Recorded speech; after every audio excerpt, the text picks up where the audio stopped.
Nga Universiteti i Sporteve, Ministri i Arsimit Mirela Kumbaro njoftoi se studentët e diplomuar për fizioterapi në Fakultetin e Shkencave të Rehabilitimit mund të ushtrojnë profesionin e tyre falë zgjidhjes së një problematike ligjore të kahershme në këtë fakultet. Sipas vendimit të fundit të Këshillit të Ministrave, tashmë profesioni fizioterapistit mund të ushtrohet edhe nga studentët që diplomohen në programin Shkenca Rehabilitimi. Kemi pas një diskutim shumë të gjatë me ditë me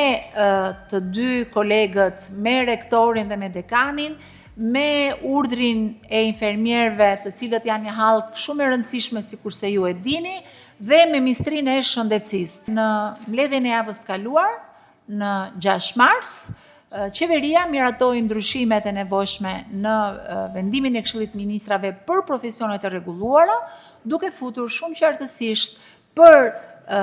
profesionin, profilin, mundësinë e ushtrimit të profesionit në fushën e fizioterapisë edhe të diplomuarit në shkencat të rehabilitimit që lëshohet nga ky universitet. Prandaj,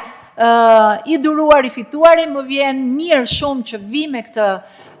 le të themi, konkluzion të mirë, vi me këtë lajm të mirë, të shumë pritur nga ju, edhe t'ju japi mundësinë edhe brezave që tashmë janë diplomuar, edhe ju që jeni në procese sipër të studimit dhe të diplomimit. Kumbaro nënvizoi se ky ndryshim ligjor do të ketë impakt pozitiv edhe në regjistrimet e reja në Universitetin e Sporteve. Unë besoj që ky është një lajm i mirë edhe për regjistrimet